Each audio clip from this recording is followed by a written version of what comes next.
Amém. Que possamos ficar em pé e abrir as nossas Bíblias no Evangelho segundo São João, capítulo 14, e nós vamos ler os versículos 15, o versículo 21 e o versículo 23. João 14, e vamos ler o versículo 21, 15 e 23. Está na página 91 do Novo Testamento.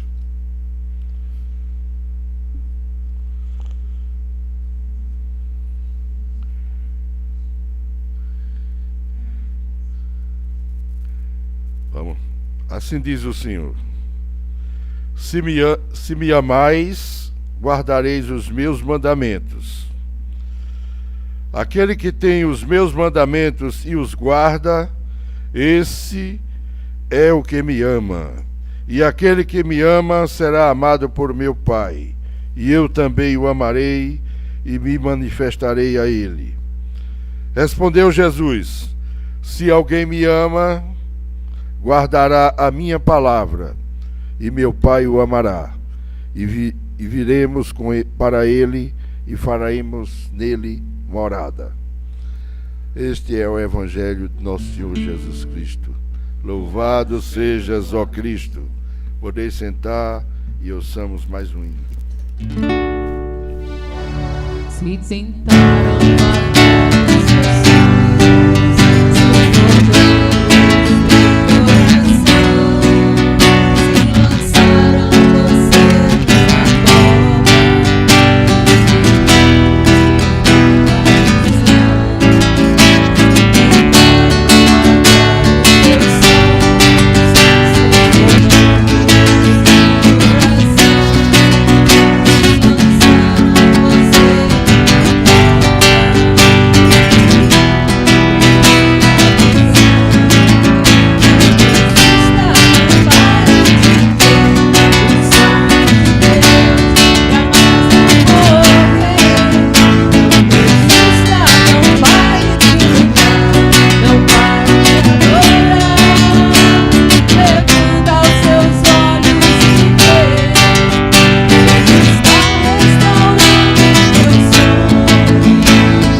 Amém.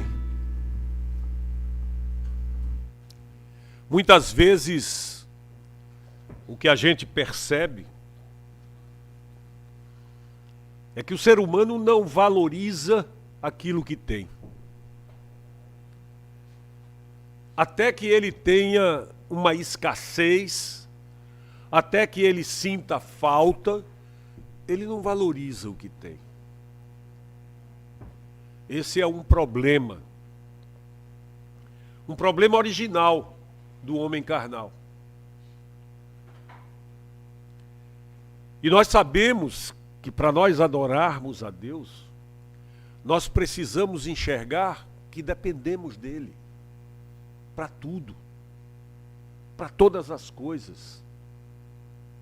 Até mesmo o nosso melhor empenho, o nosso melhor esforço, nada resultará se Deus não abençoar o que fazemos. Como dizia Paulo aos seus discípulos, quem dá o fruto, quem faz crescer o resultado é Deus.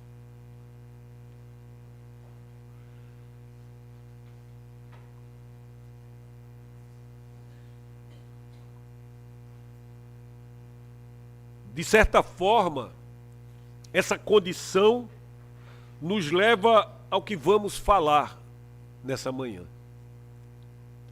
Porque eu acredito que as pessoas mais felizes do planeta não são as pessoas que têm tudo. Muitas vezes, as pessoas que acham que têm tudo só têm dinheiro.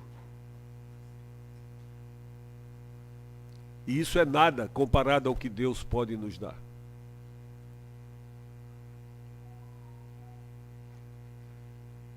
Realmente, as pessoas mais felizes são aquelas que conseguem enxergar a Deus em Cristo Jesus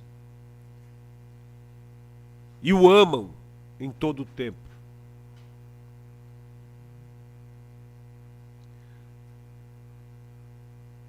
Porque isso leva a algo que Deus requer de todos nós que o amamos.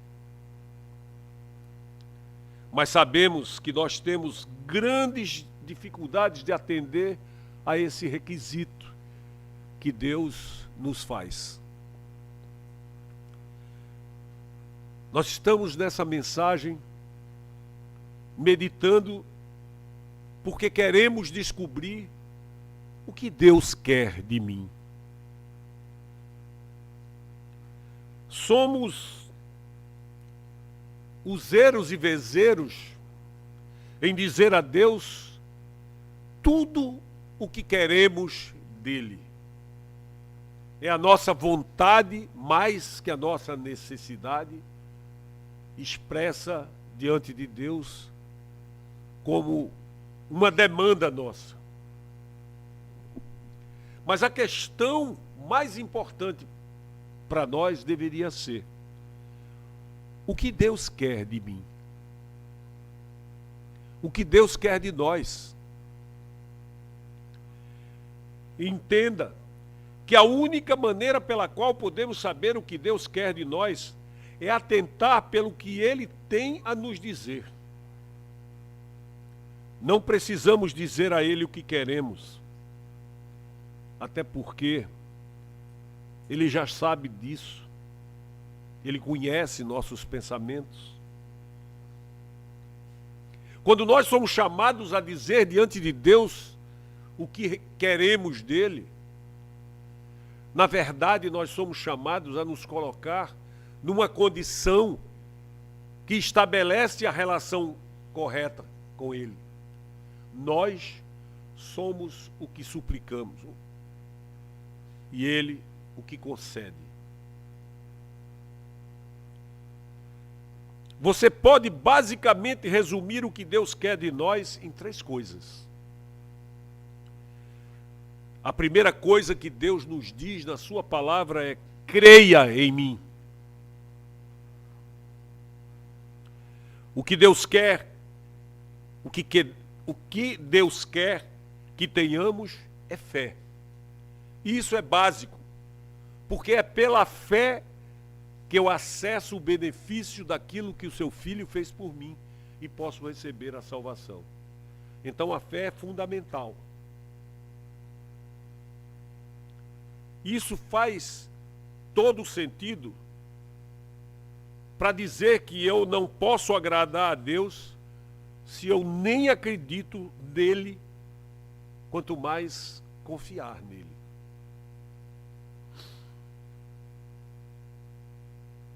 Então, o primeiro passo para ter um relacionamento com Deus e dar a Deus o que Ele quer de nós é simplesmente colocar a fé, que é dom dele, recebida por mim, quando abro o meu coração para isso,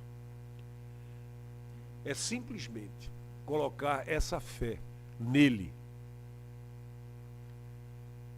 A segunda coisa que Deus nos diz é: me ame. Jesus disse que o maior mandamento É amar a Deus com todo o seu coração, alma, mente e força. Esse é o maior mandamento. Deus é amor e Deus nos amou primeiro. Tudo o que Deus requer de nós nesse sentido é que nós retribuamos esse amor. Que nós o amemos de volta. Então hoje nós vamos meditar sobre a terceira coisa que Deus requer de nós e que segue naturalmente as outras duas. Jesus disse algo aos seus discípulos sobre o amor que eles provavelmente nunca pensaram ou ouviram antes. E é sempre parte de tudo o que temos que ter, o amor. A terceira coisa que aprendemos que Deus quer de nós é o que Ele diz: obedeça-me. Agora, se você pensar sobre isso, verá como o que estamos dizendo a você liga tudo perfeitamente. Se você realmente acredita em alguém e realmente confia nesse alguém, então você começa realmente a conhecer esse alguém. Quando você começa a conhecer alguém e percebe que pode ser confiável e acreditado, então você vai começar a amá-lo.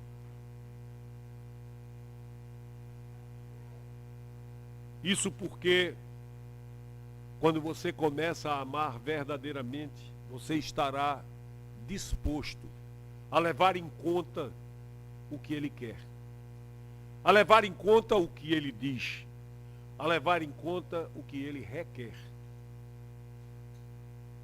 Para simplificar, aqui em João 14, em uma frase simples, Jesus nos diz exatamente de que modo devemos amá-lo. Quando Ele diz: se você me ama, guarde os meus mandamentos. Não há mistérios na vontade de Deus aqui expressa. Se você guardar os mandamentos, se você obedecer a Deus, você certamente conseguirá viver um outro tipo de relação com Ele, a relação de um filho verdadeiro.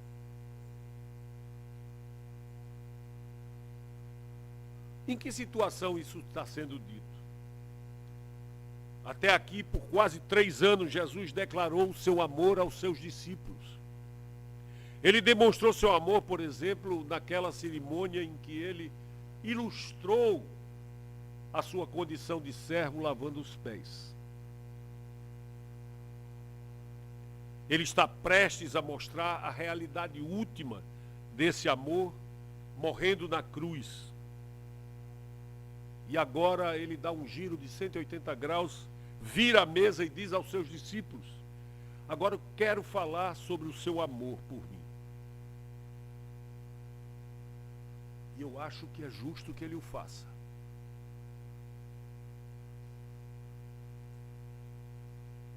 Porque o amor de Deus é incondicional. Mas se eu não reajo ao amor de Deus, eu me furto a receber os benefícios de tudo que Ele fez, tudo que Ele faz. Basicamente, Jesus está dando a sua definição do que significa amar a Ele.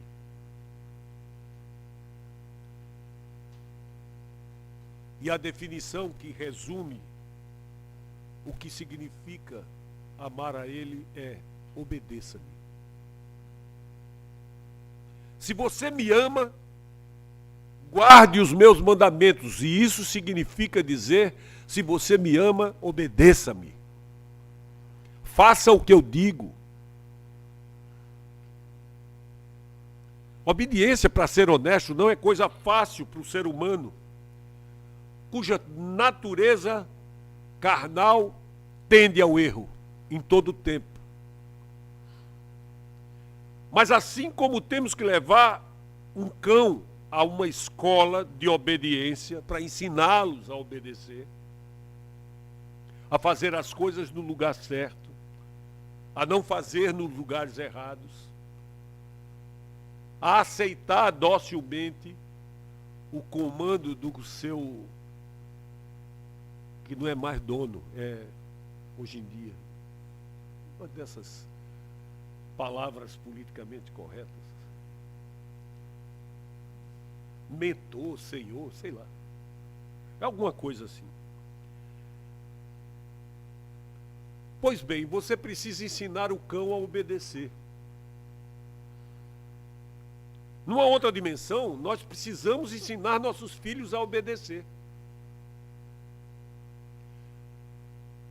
E nós vemos aí como a natureza má, a natureza pecaminosa, a natureza carnal, existe até mesmo nas crianças. Porque criança não precisa aprender a ser egoísta, não. Ela precisa ser ensinada a ser altruísta. Porque criança não precisa aprender a se comportar em determinada circunstância.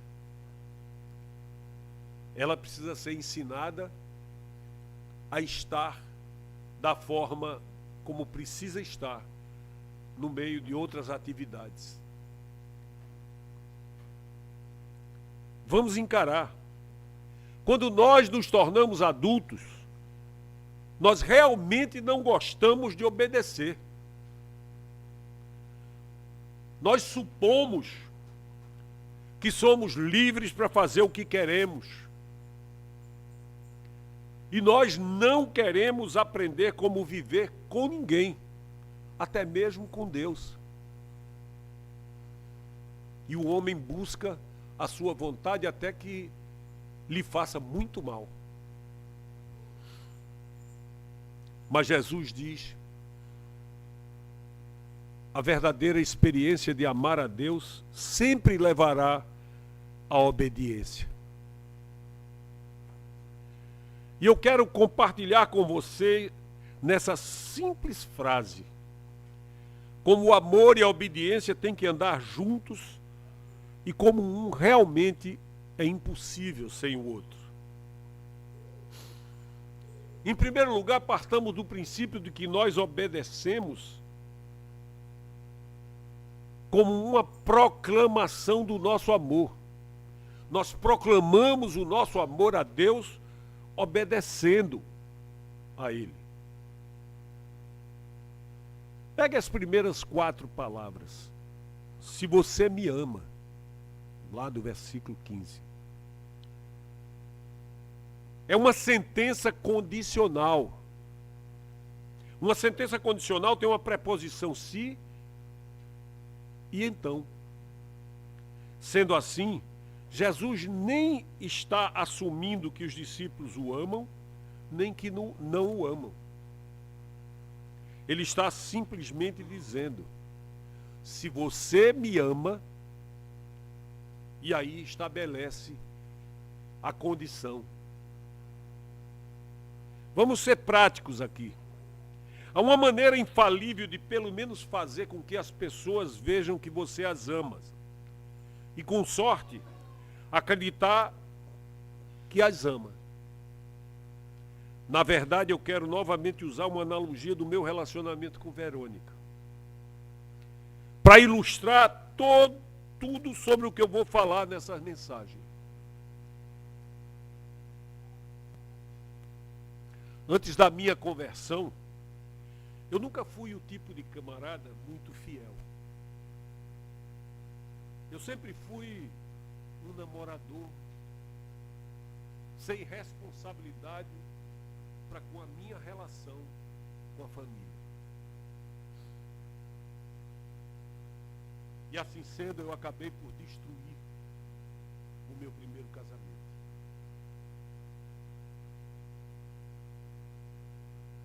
E depois disso, a percepção do que eu tinha causado quando me deparei com a autoria daquele desastre, e era minha, essa autoria. Essa percepção me trouxe uma depressão profunda. E um profundo desejo de mudança. Eu não conhecia Deus. Eu não conhecia Jesus de Nazaré como vim a conhecer depois. Mas mesmo assim, Deus e a sua misericórdia estavam trabalhando sobre a minha vida.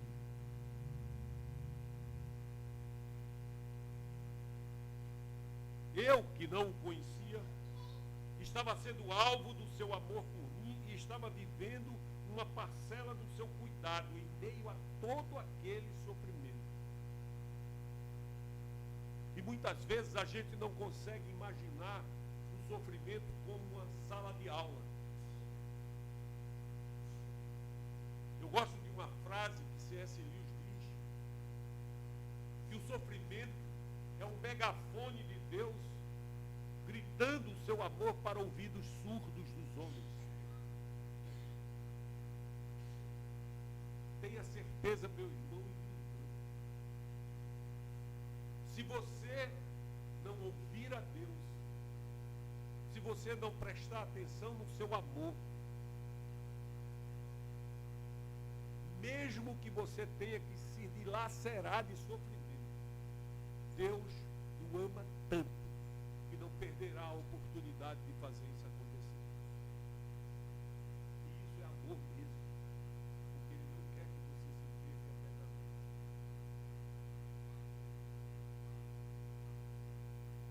A mudança pode ser um fruto de um quebrantamento muito doído, um quebrantamento que faz com que nós duvidemos do valor da vida. Eu recolhi-me, mudei meus hábitos, estava vivendo uma mudança dos meus valores, quando então eu considero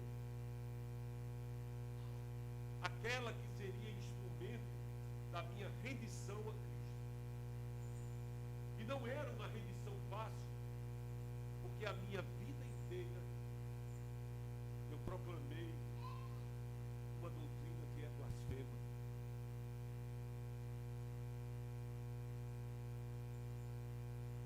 E quando eu conheci Verônica, uma das primeiras coisas que eu disse a ela foi que eu gostaria de casar com ela. No segundo encontro. Isso causou um espanto muito grande, porque era prematura essa afirmação. Eu até comprei um conjunto de louças, como a primeira compra do nosso enxoval. Quem é que compra louça para uma namorada de 2 dias ou de 2 encontros? Mas a gente comprou um conjunto nosso, que era o nosso rei Schmidt, que era o primeiro presente para o nosso enxoval. Ela tomou um susto.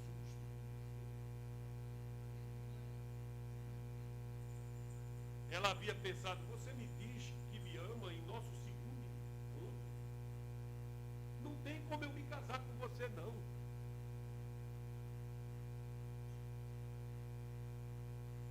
E aí eu percebi que era cedo demais e era melhor que ela descobrisse pouco a pouco sozinha. Era melhor que ela recebesse uma carga do meu amor por ela e isso provocasse nela um amor.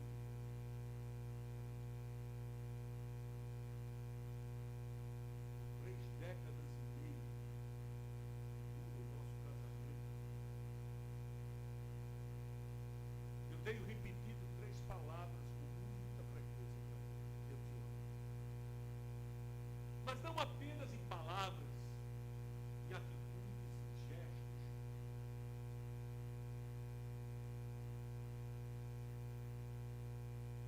E eu digo isso a ela todos os dias. Eu não durmo assumo sem dizer isso a ela. E eu estou, na verdade, afirmando, depois do balanço do meu dia, que a despeito de tudo que a gente viveu, das dificuldades, das lutas que a gente teve, tem algo muito importante na minha vida, que é o meu amor por ela.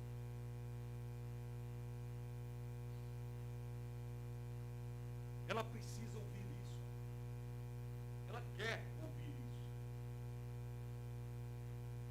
Eu preciso proclamar aberta e verbalmente meu amor por ela, mas não somente isso. Eu preciso demonstrar nas minhas atitudes e gestos o meu amor.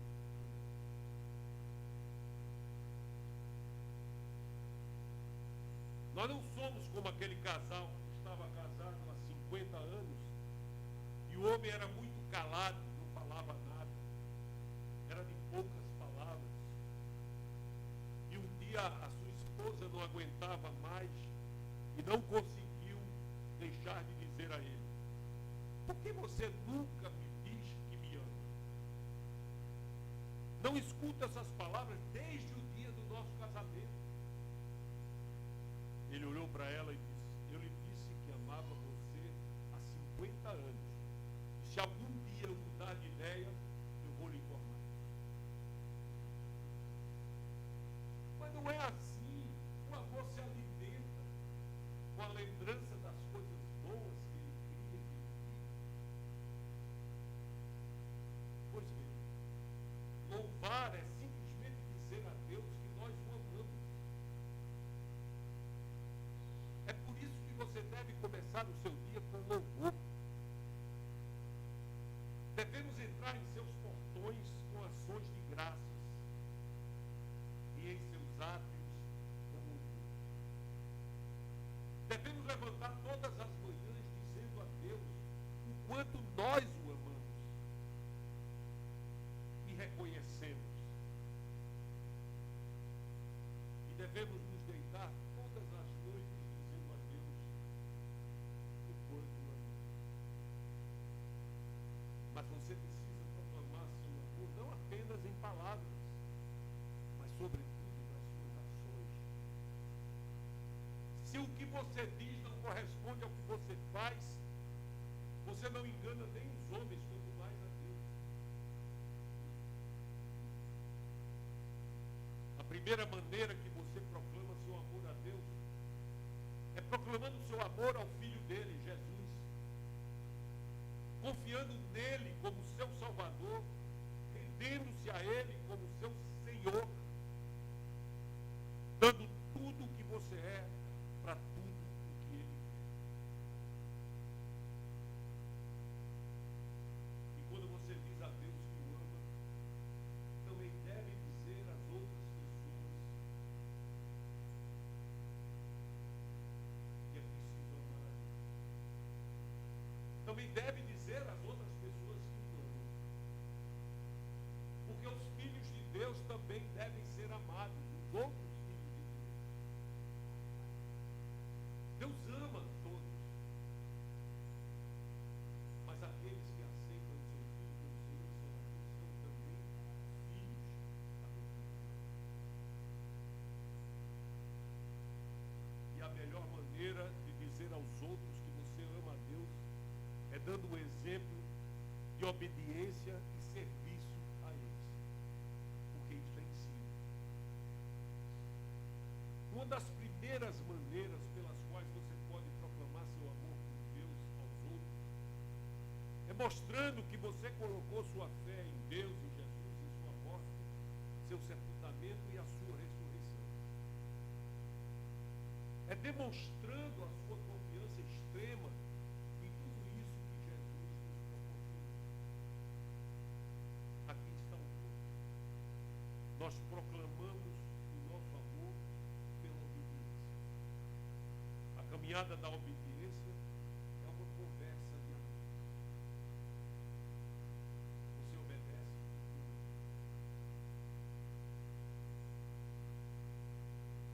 Nós provamos o nosso amor obedecendo. Se me amais, guardai os meus mandamentos. Deixa eu contar uma coisa que aprendi ao preparar essa mensagem. Eu sempre pensei que aquele verbo guardar estava aqui de forma imperativa. Que Jesus estava nos dando um mandamento. Guardai. Acordaram? Muito bom. Mas isso aqui está acontecendo. Valença, na última vez que veio celebrar o nosso culto de oração, foi dizer, ô glória, quase levanta a tampa da igreja.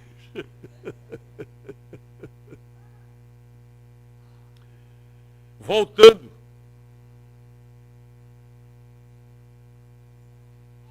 Mas não é isso que Jesus está dizendo. Na verdade, a palavra está num tempo futuro. Aqui está o que ele literalmente disse. Se você me ama, vai guardar meus mandamentos, vai me obedecer. Eu quero compartilhar com você uma frase que, se você colar na sua memória, você vai entender toda essa relação entre amar e obedecer. O amor é o motivo de obediência e a obediência é a medida do amor. Deus quer que você o ame antes mesmo de você obedecê-lo, por uma razão muito simples. Porque Ele quer que você o obedeça porque o ama. Ficou claro? Existem 3 emoções principais que nos motivam a fazer o que fazemos. A menor emoção é a menos satisfatória. E a maior emoção é, de longe, a mais gratificante e satisfatória. O primeiro nível de motivação é o medo. O medo diz, eu preciso fazer isso. Muitos vão trabalhar todos os dias simplesmente porque temem perder o emprego. As crianças obedecem a pais abusivos porque temem danos físicos. Pais superprotetores fazem muito mais por medo do que pelo que poderia racionalmente acontecer com seus filhos, do que por amor a eles. O medo é um motivador terrível. Mas é uma fonte externa de motivação e por isso não tem muito efeito sobre a conduta humana. Porque o efeito sobre a conduta humana normalmente se dá em patologias psicológicas.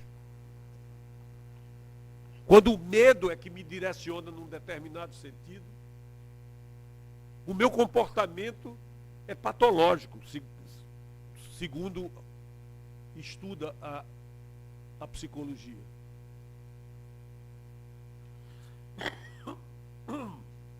Desculpe.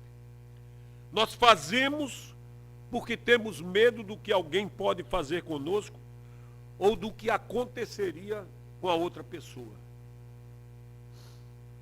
Quantos relacionamentos se destroem porque, na verdade, as pessoas estão juntas por um sentimento de que o outro depende disso para viver.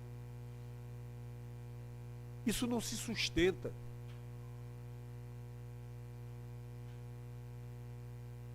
O segundo nível de motivação, que é maior que o medo, é o dever. O dever diz, eu tenho que fazer isso.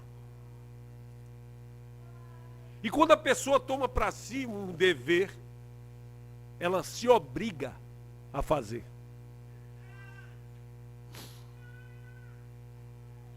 Uma pesquisa recente do Instituto Gallup viu que 70% das pessoas odeiam seus empregos e não gostam de ir para o trabalho. E por que a maioria dessas pessoas permanece no emprego, no trabalho? Elas assumem que têm a obrigação de cuidar de sua família, e acreditam que devem trabalhar porque é a coisa certa a fazer e não querem ser responsabilizadas por não fazer. Uma das mensagens militares mais famosas já enviadas foi um sinal enviado pelo vice-almirante Nelson na Batalha de Trafalgar, que estava prestes a começar em outubro de 1805. Trafalgar foi o combate naval decisivo das guerras napoleônicas e deu ao Reino Unido o controle dos oceanos, impedindo todas as possibilidades de que os franceses invadissem e conquistassem a Grã-Bretanha.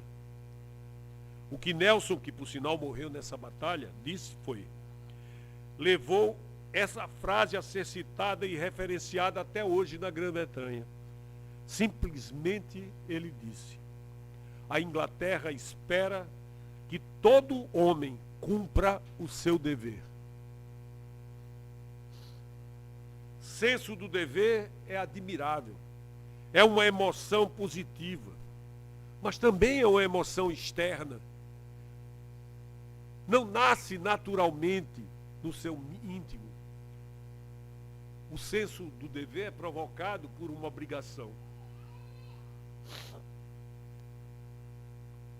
Resulta num sentimento de que estamos sendo obrigados a fazer algo por alguém.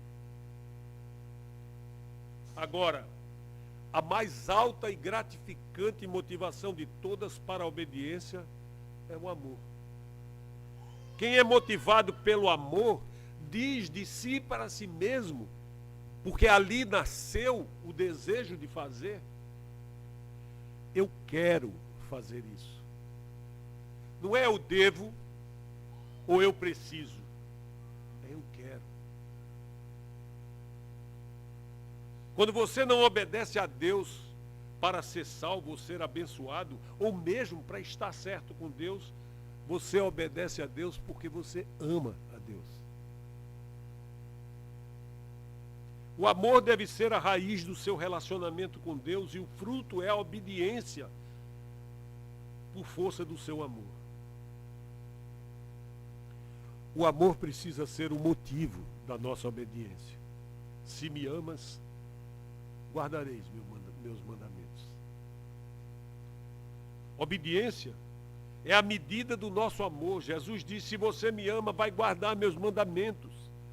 Não é porque você precisa, não é porque você está obrigado. É porque você quer. Se você estiver amando a Cristo, você vai querer obedecer à vontade dele. Se você ama o seu próximo, você vai colocar inclusive as prioridades e as necessidades dele adiante das suas. Adiante das suas.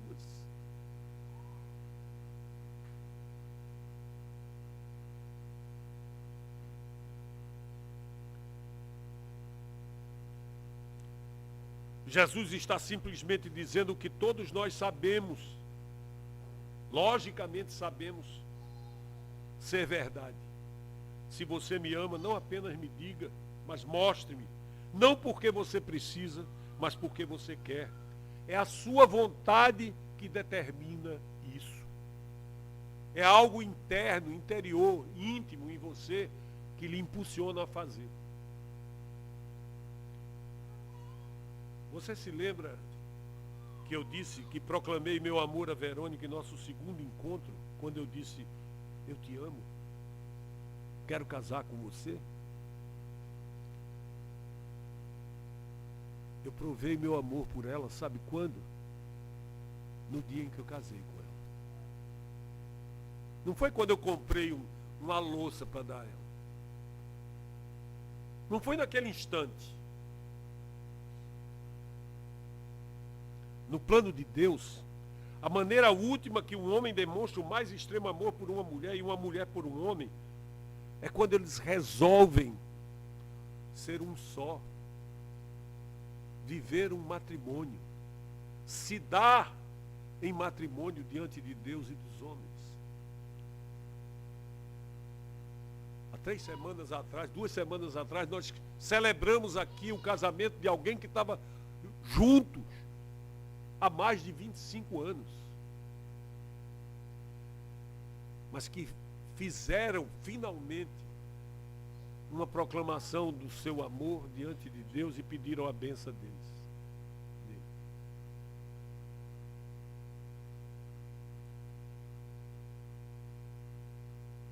Eu não me casei com ela porque eu deveria,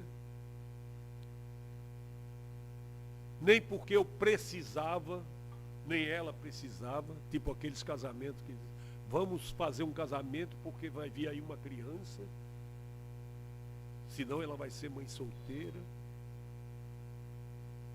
Isso não é motivação, não. Isso é obrigação. E aí precisa de outras coisas para se sustentar, sabe? Eu me casei com ela porque eu queria olhar juntos na mesma direção.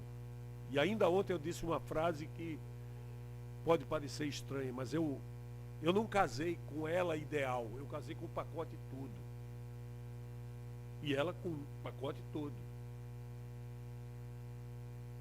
Tem virtudes e tem defeitos. Mas nós estamos casados. 36 anos. Metade da minha existência eu passei com ela. Há 36 anos atrás nós nos unimos. Nós deixamos de ser indivíduos. Hoje ela está querendo ser indivíduo.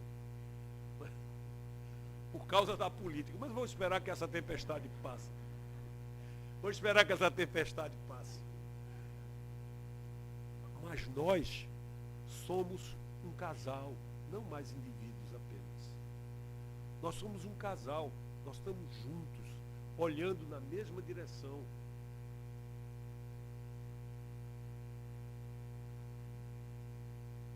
Aquele dia em que eu me casei com ela, foi a prova definitiva do meu amor, e assim como amando-a, eu tenho prazer em afirmar isso todos os dias. Todos os dias. Antes de dormir, eu oro por ela. E termino a minha oração dizendo o quanto eu a amo. Todo dia. Eu agradeço a Deus todas as coisas, peço a Ele outras tantas, e digo a ela que eu a amo. Nós devemos dar prova viva do nosso amor por Jesus todos os dias, obedecendo a Ele. Só que para obedecer eu também preciso conhecer a Ele. Se eu nunca li a Bíblia, se eu nunca abri a Bíblia, se eu nunca aprendi nada do Deus que se revela aqui na Bíblia, como eu vou ser capaz de discernir a necessidade de obedecer? Essas coisas todas estão presas num conjunto que vai construir a minha obediência e o meu amor. E o terceiro ponto é que nós praticamos amor obedecendo. Cada vez que eu obedeço, meu amor por Deus cresce. Jesus aqui é muito específico sobre como vamos obedecer. Se você me ama, guarde meus mandamentos, diz ele.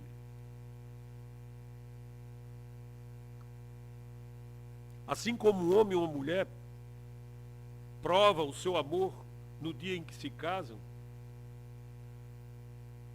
mas a partir daquele dia até o dia em que a morte os separar, ou pela vinda de Jesus, eles precisam praticar o amor. Amor não é algo que a gente amou e acabou, feito aquele cidadão que disse que eu disse lá atrás que a amo e se eu mudar de ideia eu lhe aviso. Não é assim. Amor tem que ser alimentado com a prática dos atos de amor. Amor precisa ser como uma plantinha, regado todo dia por atos de amor. E o amor a Deus não é diferente disso. Do mesmo modo que eu faço no meu casamento, eu pratico o meu amor sendo fiel, eu preciso ser fiel ao amor que eu tenho por Deus.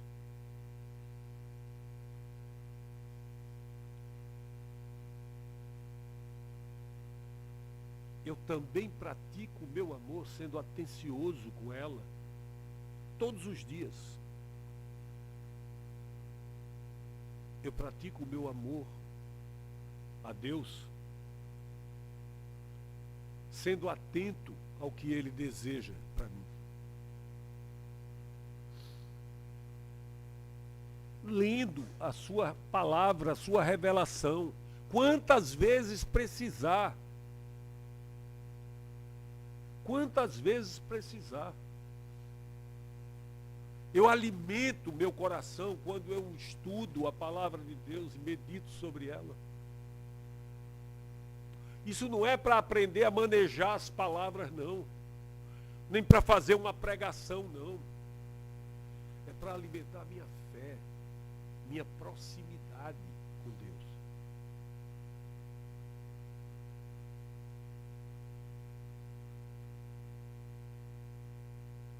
Eu pratico o meu amor por ela, ajudando-a, cuidando da casa, do nosso neto.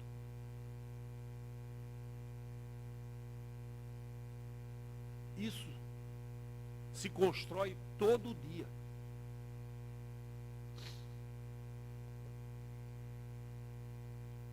E eu faço isso em relação a Deus quando eu estudo a sua palavra, medito sobre ela e resolvo cumpri-la.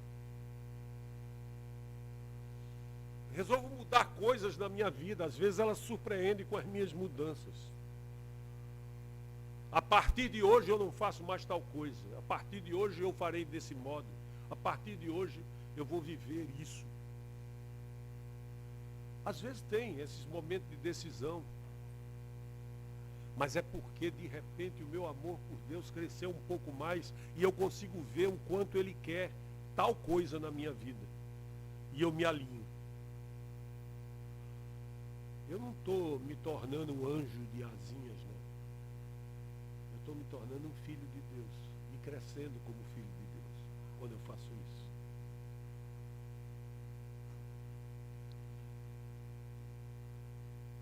Jesus diz de forma tão direta: o modo como você pratica o seu amor por mim é obedecendo aos meus mandamentos. Então ele faz algo ainda melhor para nós. Ele nos mostra os benefícios da obediência. Ouça o que ele diz no versículo 21.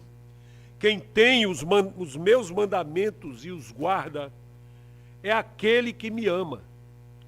Aquele que me ama será amado pelo meu Pai. E eu também o amarei e me mostrarei a ele.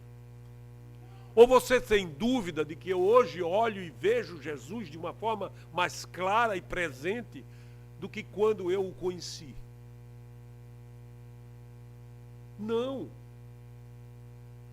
Eu vejo Jesus hoje de uma maneira muito mais clara e face a face do que eu viria Jesus no dia em que eu o conheci e me converti. Porque a conversão não é um trabalho de um momento, é uma obra de toda a vida.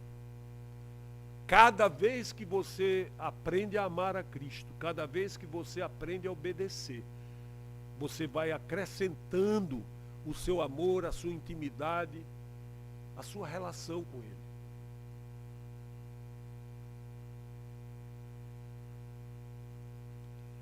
Ele diz nessa frase que é realmente fácil apontar as pessoas que o amam.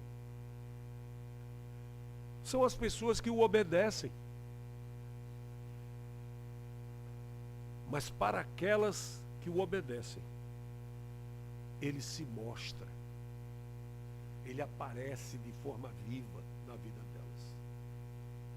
Às vezes a gente é confundido por afirmações que diz você não pode julgar ninguém.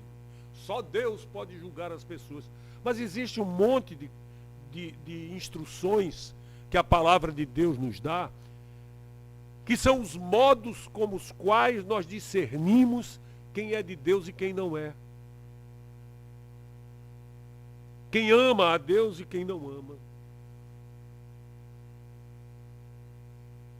Isso aqui equivale àquela afirmação, pelo fruto os conhecereis. É o fruto que essa pessoa traz ao mundo de harmonia, de entendimento, de paz, de justiça, com o que ela faz e pensa, que faz dele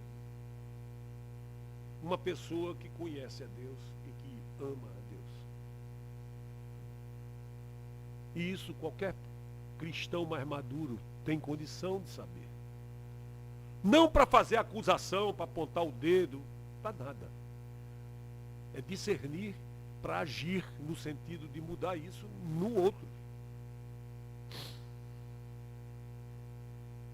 Há tantos cristãos que creem em Jesus e eles amam até Jesus, até certo ponto amam. Mas se você perguntasse a ele, Jesus é real para você num sentido pleno? Ele é o relacionamento mais importante em sua vida? Ele domina o seu coração e a sua mente? Se eles forem honestos, eles vão dizer não. E você sabe por quê? Porque a experiência de Jesus com eles e a experiência deles com Jesus será proporcional ao grau de obediência deles a Jesus. Nessa relação, é dele que extraímos a orientação necessária para a caminhada. É dele que recebemos a instrução necessária para crescer essa relação. Não é do jeito que eu quero que eu me relaciono com Cristo. É do jeito que Ele quer. Porque Ele é o discipulador da minha vida. Ele me pega todo sujo, feio, feito aquele filho que voltou para a casa do pai. Sujo, fedendo a porco, descalço, com vestes esfarrapadas. O pai o abraçou a si mesmo, porque havia amor naquele pai pelo filho. Mas a primeira coisa que ele fez foi restaurar a dignidade daquele que ali se apresentava como um farrapo. Deus quer restaurar a nossa dignidade. Por isso Ele quer que nós aprendamos e cresçamos ao aprender. E a obediência é ponto principal de quem quer aprender. Jesus apenas nos disse: se você me obedecer porque me ama, eu me mostrarei a você.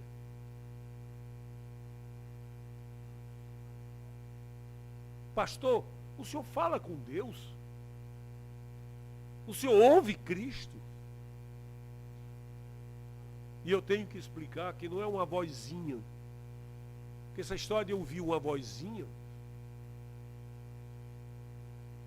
é história de quem está acostumado com a coisa pronta, não vivencial.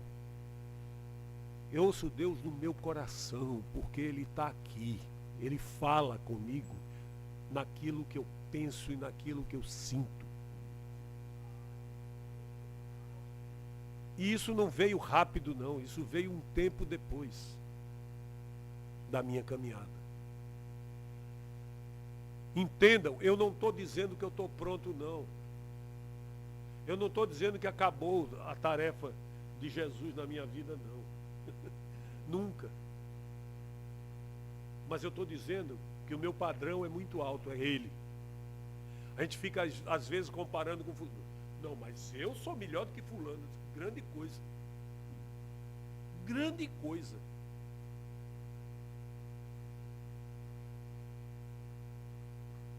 Verônica dizia assim: Dudu está mais alto do que eu. Eu dizia: grande coisa. Eu digo: ele é mais alto que eu. Grande coisa. Ele é mais alto. muito mais alta. Não é? Porque a referência nossa não pode ser o outro, que é pecador como eu. A referência nossa é Jesus. A meta é Jesus. A meta é ser parecido com o Filho unigênito de Deus. Essa é a meta.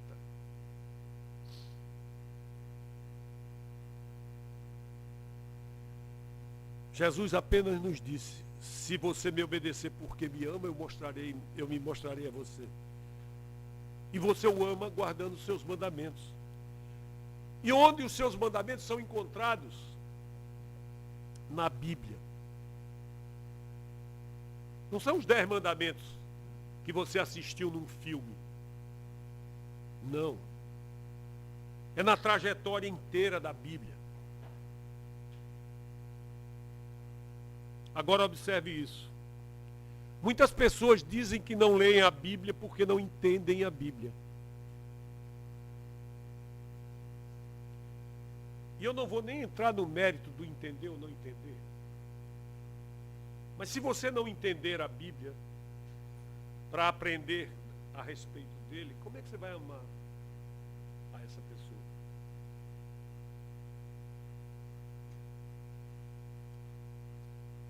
Como é que eu poderia amar Verônica se entre mim e ela tivesse uma barreira e eu não conseguisse olhar para ela, vê-la, nem viver a vida com ela? Como? A gente ama por uma prática de vivência, intimidade, proximidade e conhecimento. Amor não é um sentimento. Amor é uma decisão. Mas ela precisa, para acontecer, ser praticada com alguém que a gente escolhe e com quem a gente consegue viver.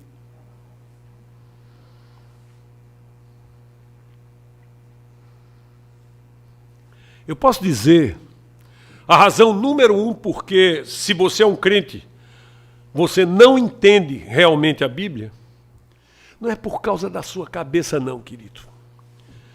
É por causa do seu coração.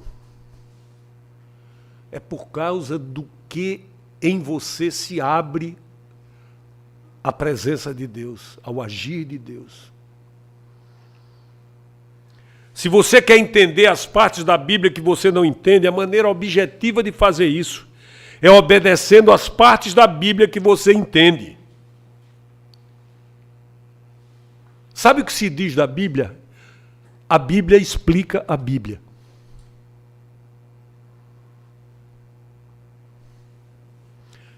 E praticar faz você crescer em entendimento da Bíblia.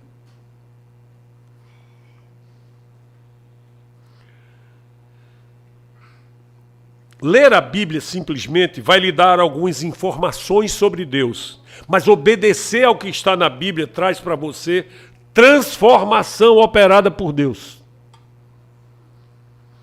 O problema é que nós, com muita frequência, obedecemos seletivamente o que está na Bíblia.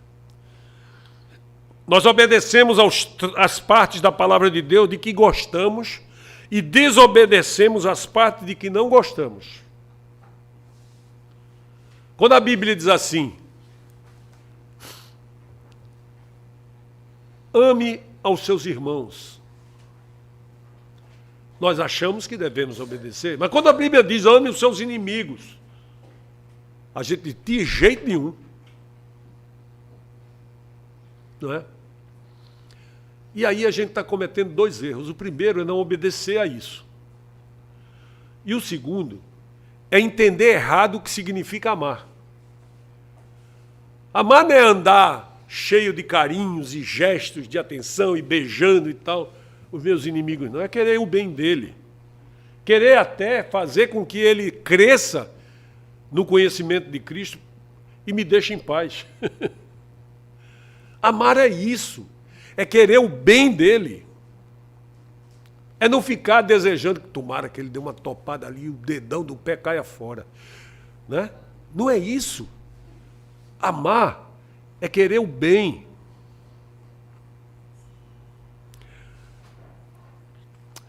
Conta-se que havia um capitão de um navio de cruzeiro e ele estava instruindo um novo tripulante sobre como fazer o seu trabalho. E ele disse: sua responsabilidade no caso de nós começarmos a afundar é gritar: homens aos botes salva-vidas. Você entende isso? O marinheiro disse: sim, senhor. Naquela mesma viagem o barco bateu numa pedra e começou a afundar. E aquele tripulante começou a gritar: mulheres aos botes salva-vidas, mulheres aos botes salva-vidas. E o capitão disse: o que você acha que está fazendo? Ele disse: capitão, o senhor encha o barco do jeito que o senhor quiser.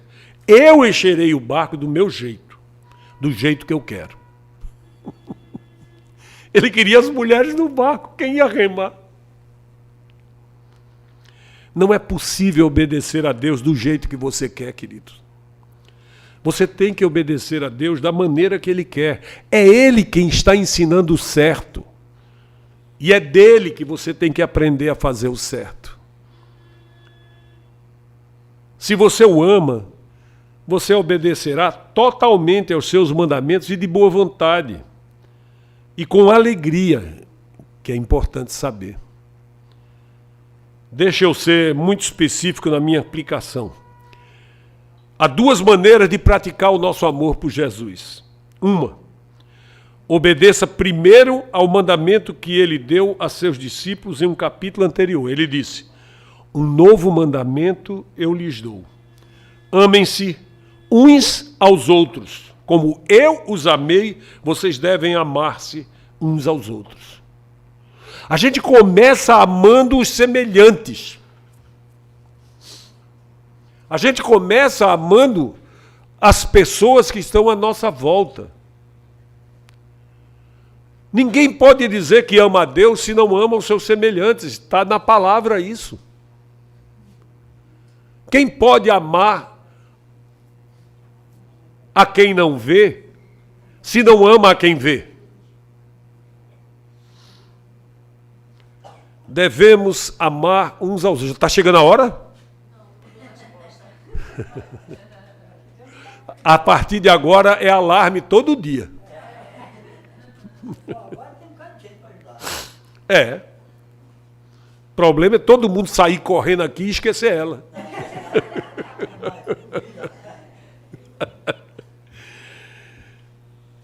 Nós devemos amar uns aos outros, e uma das melhores maneiras de amar uns aos outros é poder responder a pergunta: quem tem prioridade na minha vida?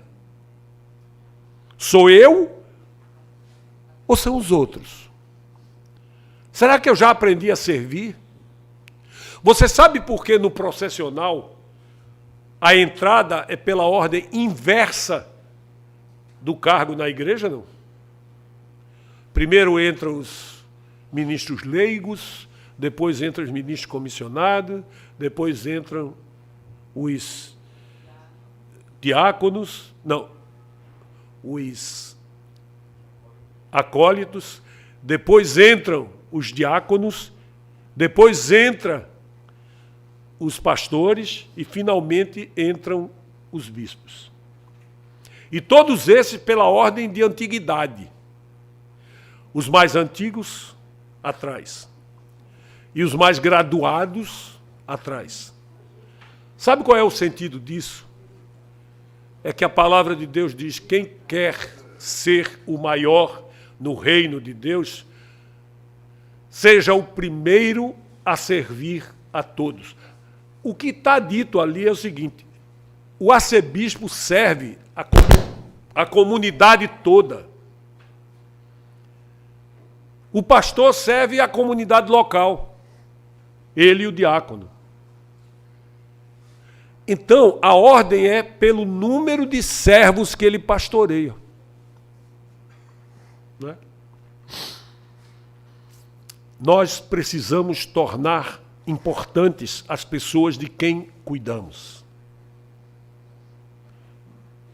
É isso que diz que eu amo ou não. Essa é uma das marcas da vida em forma de cruz que nós temos tratado aqui. Estamos inspirando as pessoas a viverem essa vida em forma de cruz.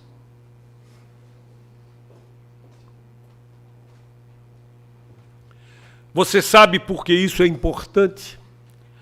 Porque você poderá expressar seu amor de uma maneira mais íntima e prática em um grupo, com os crentes que fazem parte da família de Deus. Devemos amar também os incrédulos, aqueles que não conhecem a Deus e que muitas vezes debocham da nossa fé, porque são ignorantes a respeito de Deus.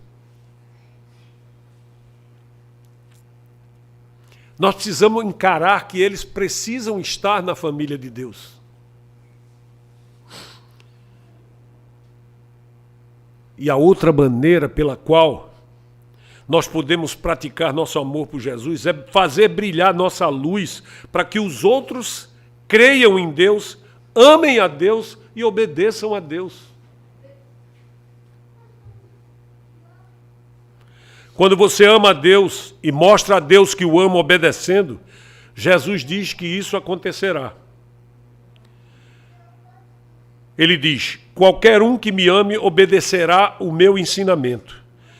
Meu Pai os amará e nós iremos a eles e faremos nosso lar com eles.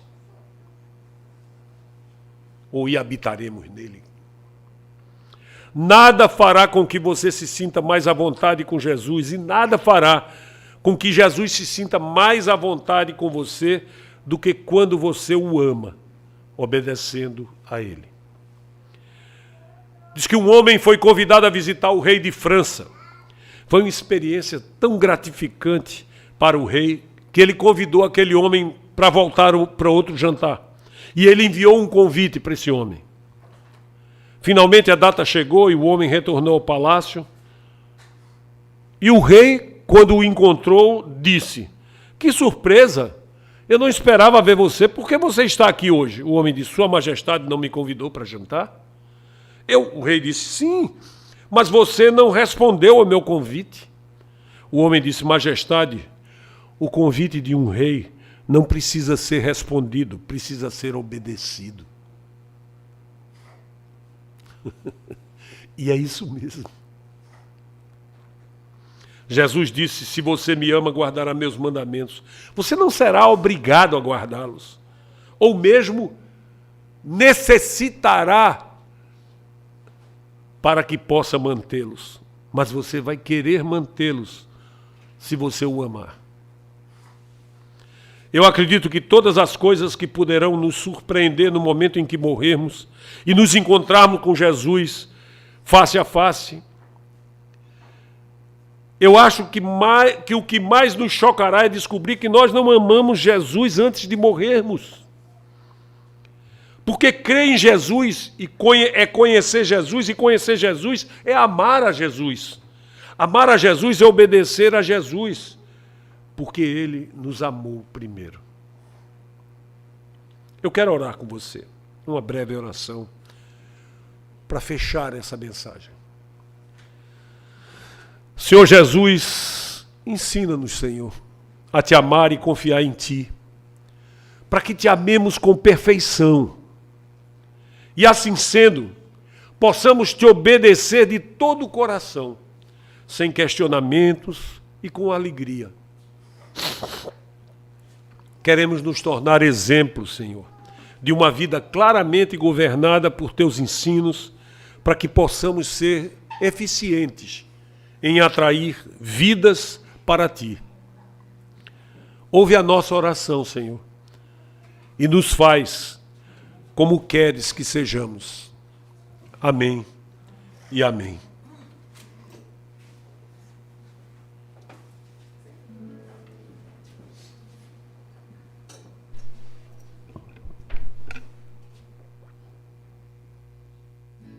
Eu sei que se eu te obedecer,